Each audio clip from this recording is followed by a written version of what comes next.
Good morning. Today is I'm recording the March service. And so March is a very busy month for all of us. As they say, March ushers out winter and welcomes spring. March comes in like a lion and goes out like a lamb. The 3rd of March is Momo no Sekku. Momo means peach blossoms and Sekku means season. So March is a season for peach blossoms. Also, in Japan, families display hinaningyo and celebrate their girls. And we have a special manju called Joya Manju, which I really like. Also, the 8th of March is International Day of the Woman, of the Woman. And March is Women's History Month. The second Sunday of March, it falls on the 14th this month, is also Shotsuki Hoyo for the Marin Buddhist temple. Last month, February, the second Sunday fell on the 14th also, a day before Nehane, or the passing of Shakyamuni Buddha. I thus devoted my Dharma message on the passing of Shakyamuni Buddha. This morning, I'd like to speak on Lady Kūjo Takeko. Normally, Lady Kūjo is honored and remembered at the Kisaragi Ki in February. But as I mentioned, I spoke on the nirvana of the Buddha. March Dharma message is dedicated to Lady Kūjo. And I wrote an article for the newsletters, so you can refer to that for a fuller picture of Lady Kūjo. Before I turn to Lady Kūjo, I want to say a few words about Clarence Isamu Hitsasune, who along with Kimi was a good friend to the Buddhist temple of Marin and the Buddhist churches of America, and to the Buddhist tradition.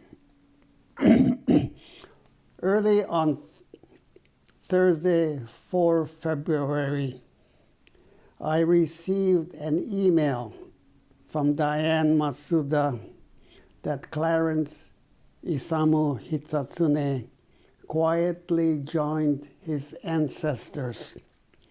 Miss Matsuda is Clarence's legal guardian in charge of his medical and financial affairs. A short time later, I received a call from Wilma, I believe her name is Guzman, who was his principal caregiver at the Millbrae Family Center, and informing me that Clarence had passed away. Clarence celebrated his 95th birthday on 3 January. And so you can see his picture here.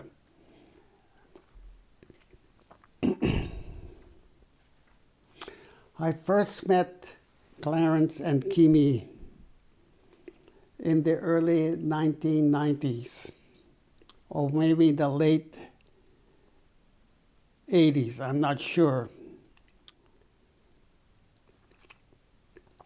When they returned from Pennsylvania, where after Clarence Hitsune Sensei retired from his position as professor of chemistry, I believe it was Penn State, Kimi was employed at the library there. Clarence and Kimi left no heirs. Clarence has no relatives here in the U.S. Clarence's older brother, Kyoshi, John Kyoshi, passed away, I believe, 2 or 3 years ago in Maebashi in Gunma-ken.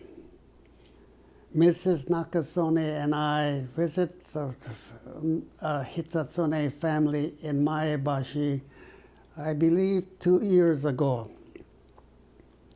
The Hitsune's name is quite unusual. I was shown the family keizu, or family record, and it dates back to the Heian period. The Hitsune's ancestral home is in Nakatsu in Oita Prefecture. Kimi has a sister, Mai Satsuki, living in Ronat Park. Their father is the late Yonemura Masakichi, a well-educated and well-respected minister who served at Enmanji in Sebastopol and Bakersfield and other temples. I'm not sure of their father's history.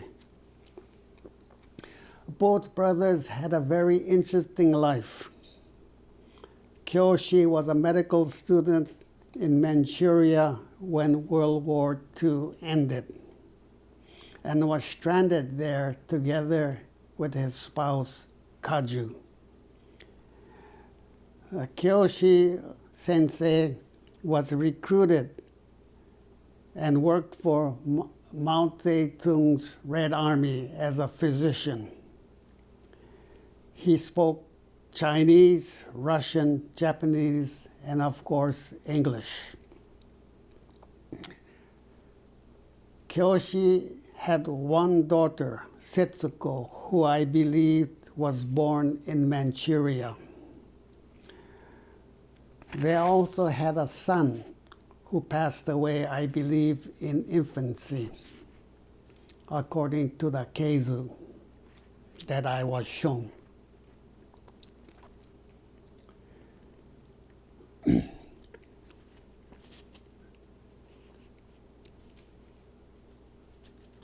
Their Setsuko and her husband and their daughter and her husband and 2 daughters visited Hitsune Sensei in Millbrae, I believe it was 2 years ago.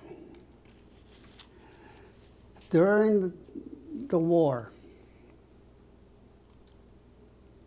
Clarence worked for the Japanese government developing missiles to shoot down American planes.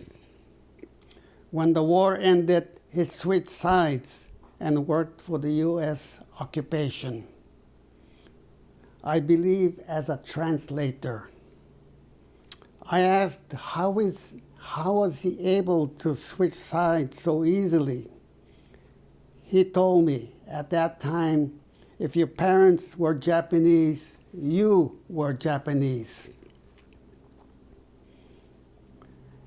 He went with his American passport, the only passport he had, to the occupation authorities and was hired immediately. Hitsune Sensei returned to California in 1953 He grew up in the Stockton area, I believe. He met Kimi Yonemura at the Berkeley Buddhist Temple, and they married. The couple relocated to the University of Washington, where Clarence earned a PhD in chemistry.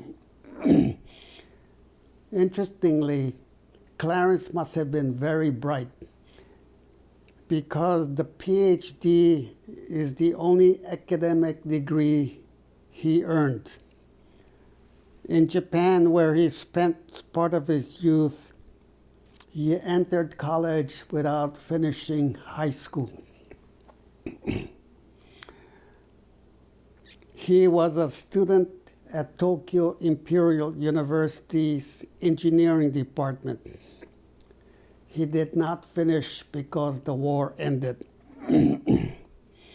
At one time, Hitsune Sensei contemplated pursuing a career in the fine arts.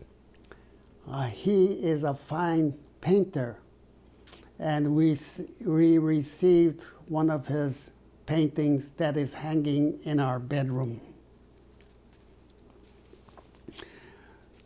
He and Kimi purchased a home in Marin, but they decided to move to a smaller apartment at the edge of the Tenderloin district in San Francisco. After Kimi had a stroke, they decided to move to Kokoro Assisted Living facility at the corner of Laguna and California streets. Kimi passed away, and Clarence continued living in the same corner Kokoro apartment on the 6th floor for about a year. Then, before he was transferred or moved to the 5th floor. We, Irene, Heather, and Sayaka, would visit the Hitsunes from time to time. We visited Clarence more regularly after Kimi passed away, and we strolled around J-Town and had lunch there.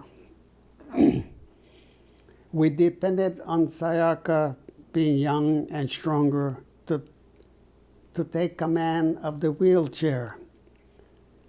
He loved seeing Sayaka. Personally, the Hitsunes were very good to us. Clarence would always ask about the courses I was teaching and about my research.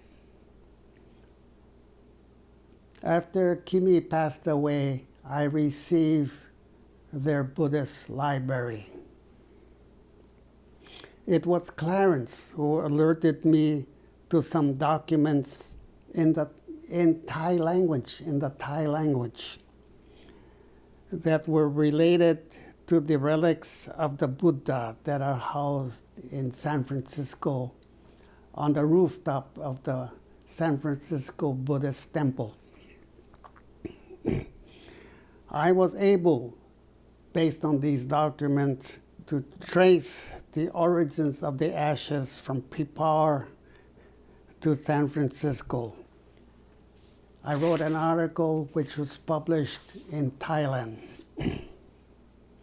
I have more to say, but I will end here. I understand that the Buddhist Temple of Marin would like to sponsor a memorial service to jointly remember and honor Clarence and Kimi for their contributions and their friendship to the Marin Buddhist Temple after this COVID pandemic is over. I would like, at that time, I will say more about Clarence and Kimi and show you more pictures. I would like now to turn to Lady Kūjo Takeko.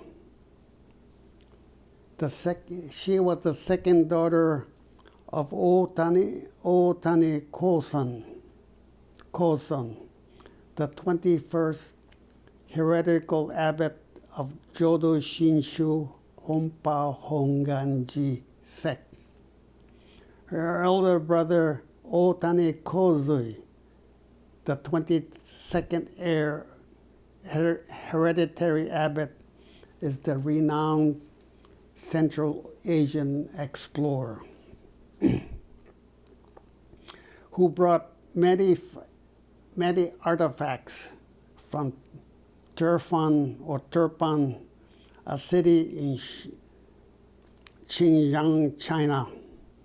Among the items he discovered or brought back is a sample of the oldest paper in existence. It is housed in the Ryokoku University Library, and I have seen it several times.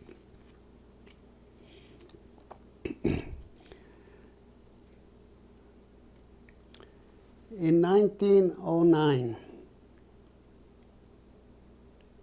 Lady Kūjo Lady Takeko marries Baron Kūjo Yoshimasa and accompanied him to Cambridge University in the United Kingdom.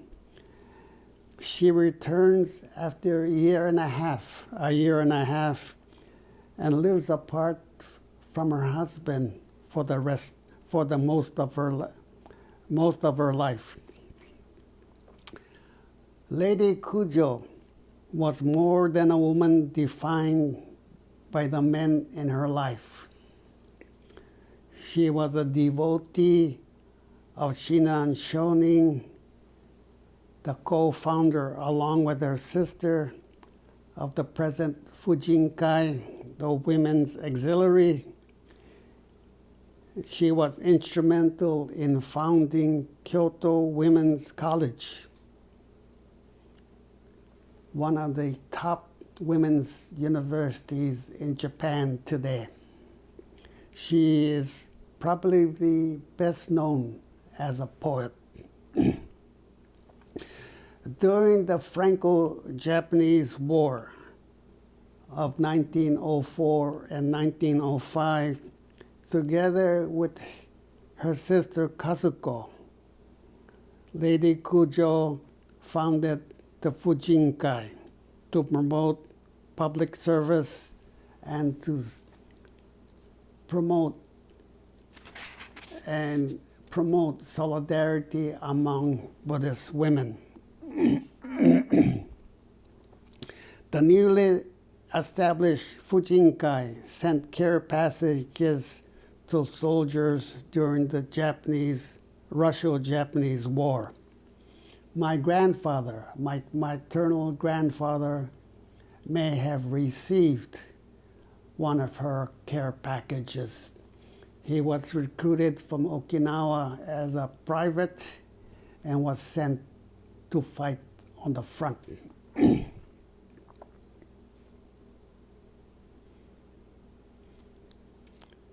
The newly formed Fujinkai also lent support to families who lost husbands and sons in the war. After the 1923 Great Kanto earthquake that destroyed her home in the Tsukiji district, she transferred her residence to Yodobashi, present-day Shinjuku, where she aided orphans and victims of the earthquake. Overworked, she was stricken with sepsis, hospitalized. She died on 7th February at the age of 42. Lady Kūjo honed her poetic skills with Sasaki Nobutsuna, a tanka scholar, a tanka poet, and a scholar of Nara and Heian poetry. She wrote numerous gathas concerning her Nembutsu faith. Seiya is probably her most famous work that is sung regularly at our temples in North America and in Japan.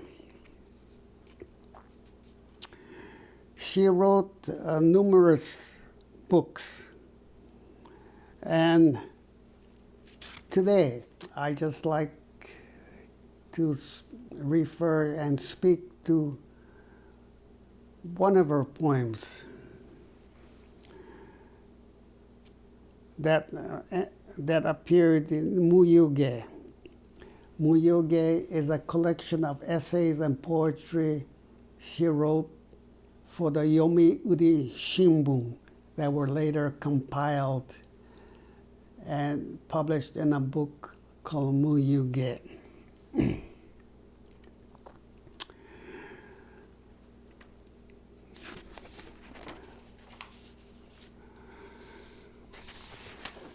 I just want to spend the rest of my time on one of her poetry. You can read, and I discuss and read other poetry in my essay, which you can refer to.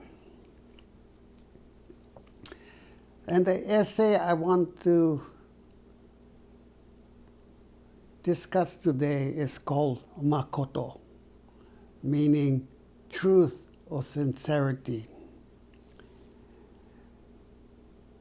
And it reads, this is my translation: looking up at the clear sky, her heart is quiet while holding her palms in gassho.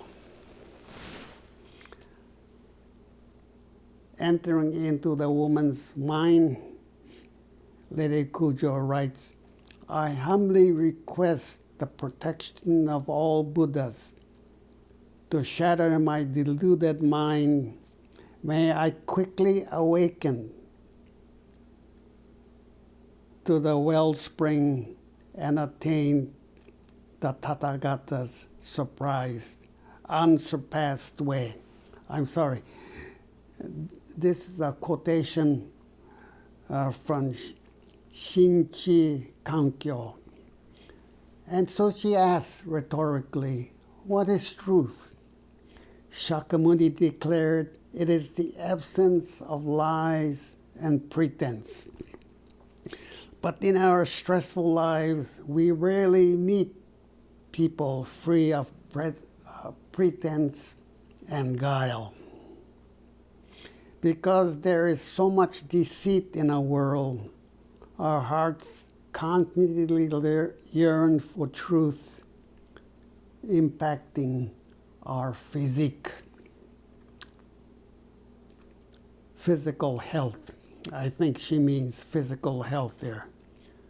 What is truth?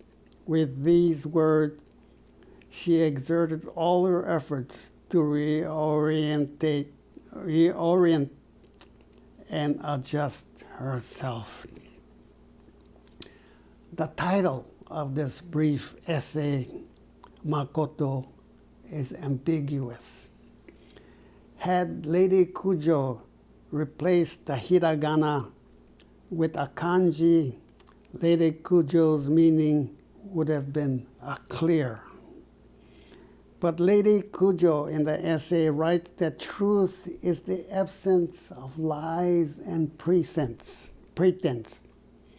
I surmise that Lady Kūjo is describing a third person with her multiple use of kanojo. or Kanajo may be a projection of herself. I will let the reader or you to ponder this ambiguity.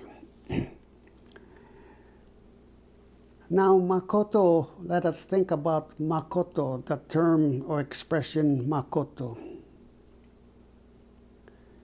To begin with, she inserts a passage from a Shinchi Kankyo. I am not familiar with this sutra, but the title suggests it to be a contemplative text. The passage invokes Buddhas to shatter her deluded mind. So she may be free from the wells. She may feel the wellsprings of truth and attain the Tathagata's unsurpassed way. Truth for Buddhism, of course, is not only an intellectual thing, but it's something that we experience. The truth in Buddhism is pratitya sampada, engi in Japanese, engi setsu, or the doctrine of engi. Siddhartha Gautama intuited the truth of pratitya sampada, and this propelled him to enlightenment and Buddhahood. But truth in Buddhism had at least three aspects, three elements. Intuiting pratitya sampada offered a ideological position, an alternative paradigm to see, configure, and to organize the experience of the world.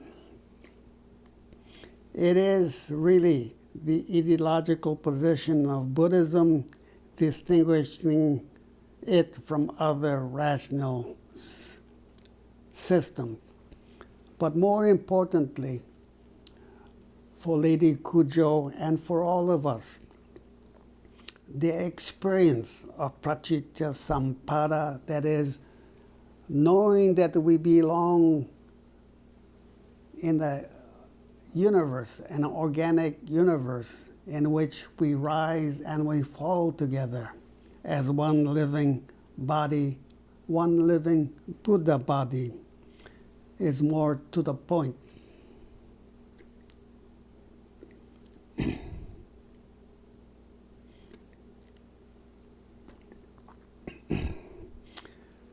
This experience transformed Siddhartha Gautama's inner being, his entire being. And this is the kind of transformation we all are striving for. A personal, existential, ontological transformation.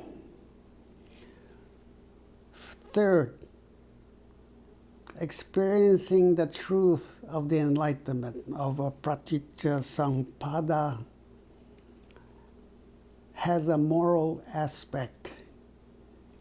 It means sincerity. To be sincere in what we do. To be honest in our relationship with others. Buddhism is the living faith, is a faith tradition of this truth and of sincerity. Lady Kūjo when I read this poem focuses on this third aspect, when she contrasts truth and sincerity with lies and pretense and deceit. She goes on to say, because there is so much deceit, we demand to know what truth is.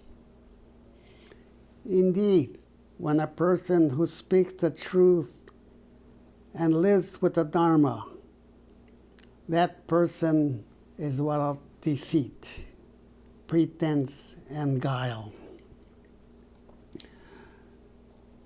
During the past 4 years,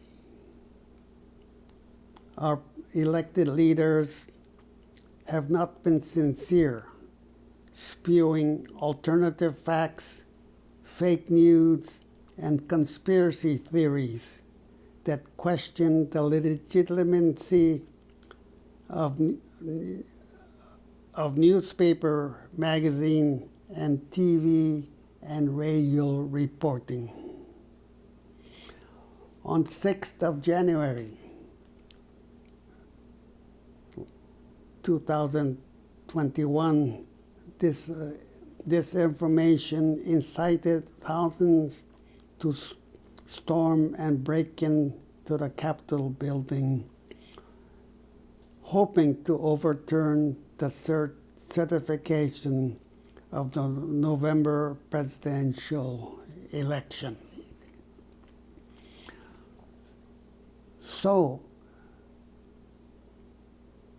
Makoto has a meaning as I read this one poem of Lady Kūjo, the idea of sincerity and truth. To be sincere is to be true to oneself. Buddhism is the faith tradition of sincerity. And this is the truth that we all need to strive for in our daily lives, our relationships with people, and interaction with the community, and of course, above all, our relationship to the Buddha Dharma. So this is all I need to say today. I want to say today, I hope we can meet sometime soon. I don't like to speak through the whatever this is videotape that I'm doing now. It's very difficult to speak only to Mrs. Nakasone, who is filming this thing. Okay, Gassho. Namo Amida Butsu. Namo Amida Butsu. Namo Amida Butsu. Take care, stay safe, and we'll see you soon. Thank you.